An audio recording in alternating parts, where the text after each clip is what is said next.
Hello children, how are you all? I'm sure you all are doing good. Let's start today's chapter, data handling. Data is a collection of information in the form of numerical figures. It can be arranged and displayed in the form of tables, graphs or charts. In the previous classes, we have learned to represent the data by pictographs, telecharts and bar graphs. Now, we will learn about double bar graph and pie chart. देखिए data आपको पता है collection होता है किसी भी information का, वो न्यूमेरिकल फिगर्स की फॉर्म में होता है. अब इसको क्या करते हैं हम टेबल्स की फॉर्म में या ग्राफ्स की फॉर्म में या चार्ट्स की फॉर्म में से अरेंज करते हैं, डिस्प्ले करते हैं. तो प्रीवियस क्लासेस में पढ़ के आए थे, है ना, पिक्टोग्राफ्स के बारे में, टेलीचार्ट्स के बारे में, बार ग्राफ्स के. इस चैप्टर में हम डबल बार ग्राफ के बारे में पढ़ेंगे and pie chart. So what is double bar graph? To compare data, we use double bar graphs. The following example will help you to understand the concept of double bar graphs and the method of drawing them. देखिए, अब आपको एक example दिया गया है. अब इसको जब हम इसे ड्रॉ करेंगे तो ही आपको ये कॉन्सेप्ट समझ आएगा. देखिए, स्पोर्ट्स है, ये पर्टिकुलर टेबल आपको क्या शो करेगी? स्पोर्ट्स है, अलग अलग क्रिकेट, टेनिस, फुटबॉल, हॉकी, उसको कितने बॉयज़ खेलते हैं, कितने गर्ल्स खेलते हैं. तो draw a double bar graph, he follow the given step. आप कुछ स्टेप्स फॉलो करने पड़ते हैं. सबसे पहले take two axis, horizontal and vertical. On the horizontal axis mark the spots, on the vertical axis mark the number of students. Choose an appropriate scale for the vertical axis. Here we can take 1 centimeter is equals to 2 students. Step 3, for each spot draw 1 bar for boys and 1 for girls. Make a key to show the different colors and used for boys and girls bar. Step 4, give a title to the graph. देखिए क्या करना है आपको. सबसे पहले आपको 2 axis draw करने इस तरह से. दिस इज योर हॉरिजॉन्टल और x axis and this is vertical और वाई एक्सिस. अब इसमें आपने क्या करना है, देखिए इनके बीच का ना डिस्टेंस इक्वल होना चाहिए. ये आपका है cricket, C for cricket, T for tennis, F for football and this is hockey.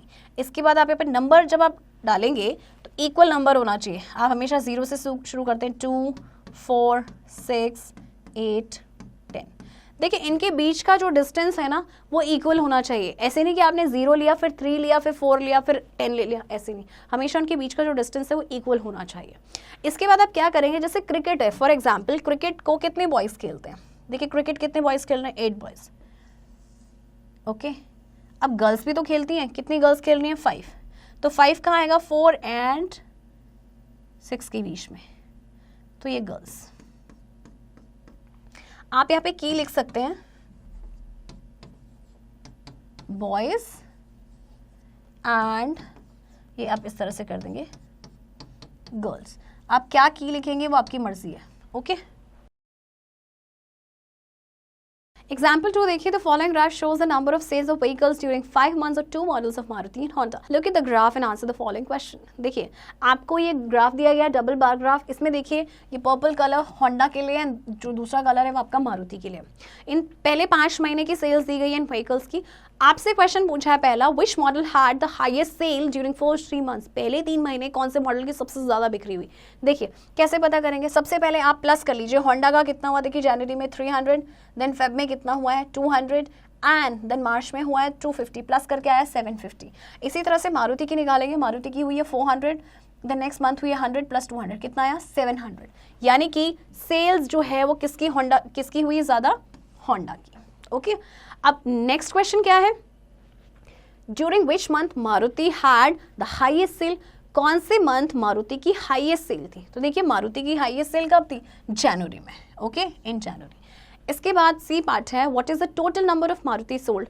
कितनी मारुति टोटल बिकी, तो आप प्लस कर लीजिए. देखिए आपकी जनवरी में बिकी 400, आपकी फेब में बिकी 100, आपकी मार्च में बिकी 200 एंड अप्रैल में 150 एंड मई में 300. प्लस कर दीजिए 1150. Okay, D part is what is the total number of vehicles sold during the 5 months. अब इन पूरे 5 महीनों में कितनी आपके जो व्हीकल्स हैं वो बिके. तो देखिए कितने बिके आपके. सबसे पहले आपने यहाँ से तो मारुति का निकाल दिया था, अब आप होंडा का निकाल लीजिए और उसे प्लस कर दीजिए. या फिर आप क्या करेंगे, जैसे जनवरी का है 300 प्लस 400, देन 200 प्लस 100, फिर 250 प्लस 200, सबको प्लस करना है तो आपका आंसर आ जाएगा. ओके, अच्छा फर्स्ट क्वेश्चन है, draw a double bar graph to compare the favourite colours of boys and girls of a class, the data of which is a given below. देखिए आपको कुछ कलर्स दिए गए हैं, बॉयज एंड गर्ल्स बताए गए, इसका डबल बार ग्राफ बनाना है. तो देखिए कैसे बनाते हैं. चलिए सबसे पहले कलर्स देखते हैं कौन से हैं, ग्रीन, रेड और yellow, pink, blue, boys and girls colours. Okay, तो ग्रीन कलर पसंद है 5 बॉयज एंड 6 गर्ल्स को, रेड कलर पसंद है 3 बॉयज 8 गर्ल्स को, येलो पसंद है 10 बॉयज एंड 5 गर्ल्स को, इसी तरह से पिंक है 7 एंड 10 एंड ब्लू पसंद है 5 एंड 7। सबसे पहले आप इस तरह से बार ग्राफ ड्रॉ करेंगे। यहाँ पे आपके आएंगे colours, G for green, R for red, Y for yellow, P for pink and B for blue. Okay, make sure इनके बीच का डिस्टेंस सेम हो। इसी तरह से देखिए मैक्सिमम कितने नंबर्स आपके पास 10, तो आप दो का डिफरेंस ले लेंगे, 0 2 4 6 8 10 12। ओके, अब ग्रीन कलर कितने बॉयज़ को पसंद है? देखिए बॉयज़ के लिए आप यहाँ पे की लिख लीजिए बॉयज़, या आप कोई कलर भी मेंशन कर सकते हैं। I do not have colour so I can't mention. आप यहाँ पे इस तरह से करूँगी मैं, ये गर्ल्स के लिए। ओके ओके, तो ग्रीन कलर कितने बॉयज़ को पसंद है? 5 कहाँ पे आएगा? 4 एंड 6 के बीच में। ओके, थोड़ा ऊपर हो गया है ये। एंड कितनी गर्ल्स को पसंद है? 6। इसे आप इस तरह से कर लेंगे। इसी तरह से जो रेड कलर है वो कितने बॉयज़ को पसंद है? 3, तो रेड आएगा 2 एंड 4 के बीच में, 3 आएगा रेड 4 एंड 3 के बीच, 2 के बीच में। एंड कितने बॉयज़ को पसंद है? 3 एंड गर्ल्स कितनी है आपकी? 8, तो 8 है आपका यहाँ पे।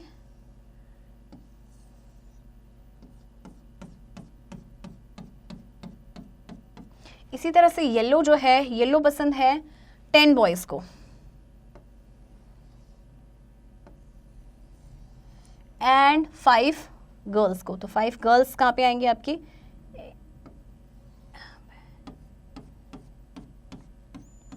एंड बाकी आप इसी तरह से ड्रॉ करेंगे। Okay, proper scale pointed pencil लेके तब जाके ड्रॉ होगा। एंड मेक श्योर इनके बीच का जो डिफरेंस है, डिस्टेंस है, वो सेम रहे, अलग अलग ना हो। ओके चिल्ड्रन,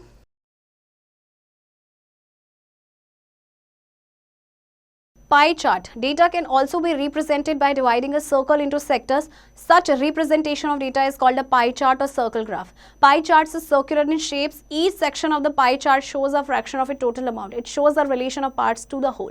अब देखिए पाई चार्ट की बारी आती है। पाई चार्ट क्या होता है कि हम किसी भी डेटा को ना हम सर्कल में जो सेक्टर्स डिवाइडेड होते हैं उसके जरिए भी रिप्रेजेंट कर सकते हैं, तो उसे हम कहते हैं या तो पाई चार्ट या फिर सर्कल ग्राफ। वैसे जनरली हम इसे पाई चार्ट ही कहते हैं।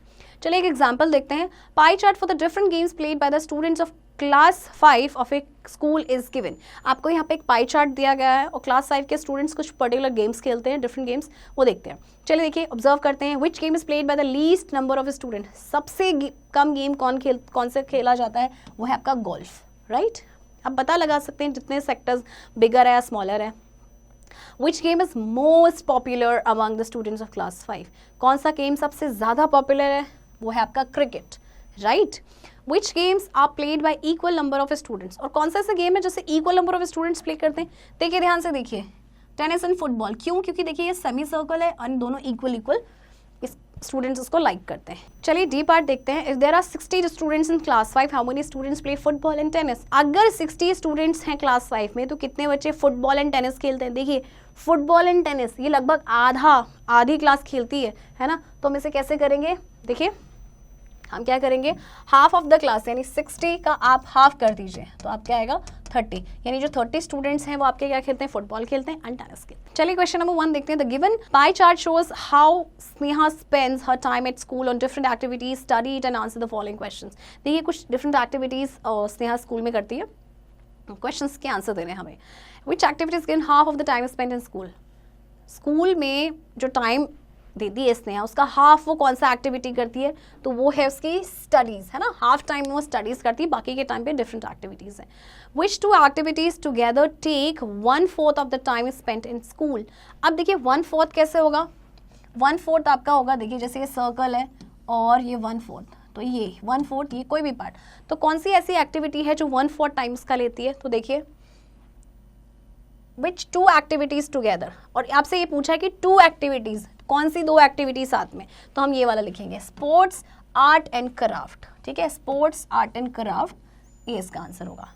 विच activity takes the minimum time, सबसे कम टाइम कौन सी एक्टिविटी में वो लेती है, that is lunch. And if Sneha spend 6 hours in school, how many hours does she study there, अगर वो 6 घंटे अपने स्कूल में बिताती है तो कितना घंटे वो स्टडी करती है, देखिए हाफ टाइम तो स्टडी करती है, यानी 6 का हाफ कितना हो जाएगा, 3 आवर्स। ओके चिल्ड्रन, बाकी की प्रैक्टिस आप खुद से करेंगे, बहुत ही इंटरेस्टिंग होते हैं, बहुत ईजी होते हैं, तो इनकी प्रैक्टिस आप खुद से करेंगे। Critical thinking. A survey among 200 people for their favorite types of movies was conducted and the data was collected in the sectors given below. अच्छा ना, एक सर्वे कंडक्ट किया गया 200 लोगों में, तो उनको टाइप्स ऑफ मूवीज और कौन सी पसंद है, जैसे comedy, romantic, mystery and horror. आपको क्या करना है, इसमें डिग्रीज दे रखे हैं, 90 डिग्री, 45 डिग्री, 135 डिग्री, 90। ठीक है, 90 डिग्री ड्रॉ करना बड़ा इजी, एकदम स्ट्रेट एल हो जाएगा। ठीक है, तो इसके लिए आप एक पाई चार्ट बनाएंगे। ओके चिल्ड्रन, आई होप आपको ये चैप्टर इंटरेस्टिंग लगा होगा, बाकी की प्रैक्टिस आप खुद से करेंगे।